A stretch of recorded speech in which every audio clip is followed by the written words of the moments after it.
জীবনতলা থেকে উদ্ধার হয়েছে 190 রাউন্ড কার্তুজ। আর এই কার্তুজ কাণ্ডে গ্রেফতার করা হয়েছে বিবাদী বাগের অস্ত্রের দোকানের আরও এক কর্মীকে। আর এ নিয়ে কার্তুজ কাণ্ডে গ্রেফতারির সংখ্যা বেড়ে হলো 6। আমাদের প্রতিনিধি পার্থপ্রতিম ঘোষ রয়েছেন আমাদের সঙ্গে সরাসরি। পার্থপ্রতিম, এর আগে জয়ন্ত দত্ত নামে ওই দোকানেরই এক কর্মীকে গ্রেফতার করা হয়েছিল, আর এবার শান্তনু সরকার নামে এক কর্মীকে গ্রেফতার করা হলো। কি ভূমিকা এই শান্তনু সরকারের, কি অভিযোগ?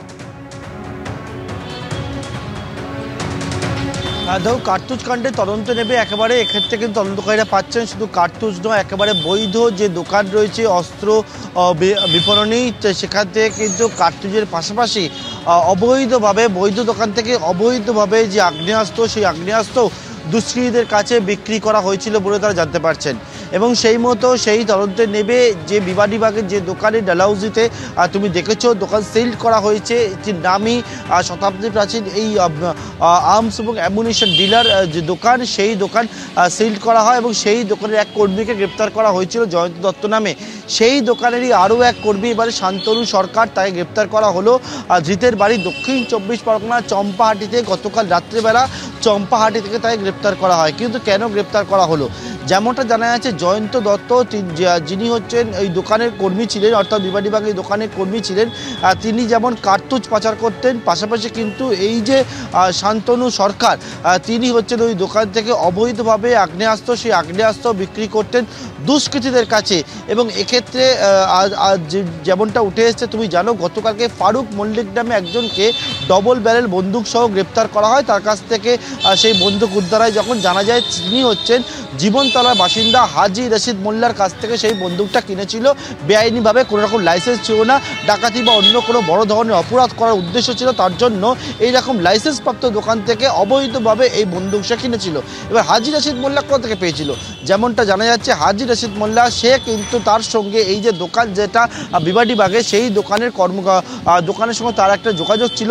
জয়ন্তর পাশাপাশি শান্তনু সরকার, তার সঙ্গে যোগাযোগ ছিল। সেই শান্তনু সরকারের কাছ থেকে ডবল ব্যারেল বন্দুকটি হাজি রশিদ মোল্লা নেয় এবং তারপরে সেই ক্রিমিনাল দুষ্কৃতী কাছে পৌঁছে যায় সেই বন্দুকটি। অর্থাৎ কার্তুজ কাণ্ডে তদন্তে নেবে একের পর এক তথ্য যখন সামনে চলে আসছে যে কার্তুজের পাশাপাশি অস্ত্র সেটাও কিন্তু এই দোকান থেকে পাচার করা হতো বলে এসটিএফের তরফে দাবি করা হচ্ছে। এবং আজকে তাকে আদালতে পেশ করে নিজেদের হেফাজতে চাইবেন তদন্তকারীরা। কিন্তু এখানে যেটা সবথেকে বড় প্রশ্ন উঠছে, দোকানের কর্মীরা এই ঘটনার সঙ্গে যুক্ত বলে তাদেরকে গ্রেপ্তার করা হচ্ছে, কিন্তু দোকানের যারা পার্টনার, তারা কি এর দায় এড়াতে পারে? স্টক কি ঠিকভাবে মেলানো হতো না? বা এটা তো অনেকগুলো নিয়ম রয়েছে আর্মস এবং অ্যামুনিশন দোকান চালানোর ক্ষেত্রে, সেই সব নিয়ম কি মানা হয়েছিল? একদিকে যেমন দোকানের কর্মী বা দোকানের মালিক পার্টনারদের ভূমিকা স্ক্যানারের মধ্যে রয়েছে, তাই জন্য তাদেরকে ডেকে পাঠানো হয়েছে। আজকে এসটিএফের গোয়েন্দারা তাদের জিজ্ঞাসাবাদ করবেন। পাশাপাশি কিন্তু তুমি জানো যে কোনো আর্মসের দোকানের ক্ষেত্রে জেলার ক্ষেত্রে একরকম নিয়ম আছে, কলকাতার ক্ষেত্রে একেবারে ডিসিআরএফের অধীনে থাকে হচ্ছে আর্মস অ্যাক্ট সেকশন, আর তারা কিন্তু একেবারে গিয়ে সমস্ত যে স্টক সেই স্টক মিলিয়ে দেখার কথা। তাহলে এই স্টকের মধ্যে যে গাফিলতি বা অস্ত্র এদিক ওদিক চলে যাচ্ছে বেআইনিভাবে, কিন্তু সেই অস্ত্র বা গুলি বিক্রির জন্য একবার যথোপযুক্ত লাইসেন্স লিখে সেই লাইসেন্স নাম্বার দিয়ে সেখান থেকে কিন্তু দেওয়ার কথা। তাহলে এই জায়গায় কি বড়সড় কোনো গাফিলতি থেকে গেছে, নাকি সর্ষের মধ্যে ভূত রয়েছে? অনেকগুলো বিষয় কিন্তু চলে আসছে। ঠিক পাসপোর্ট কার্ডের তদন্ত তুমি দেখেছিলে, যেমন সর্ষের মধ্যে ভূত সামনে চলে এসেছিল, অনেকগুলো বিষয় এখনও অধরা রয়েছে জানা। এক্ষেত্রেও কিন্তু একই রকমভাবে চলে আসছে যে পুলিশের যে নজরদারি রাখার কথা ছিল, সেই নজরদারি কি আদৌ ছিল?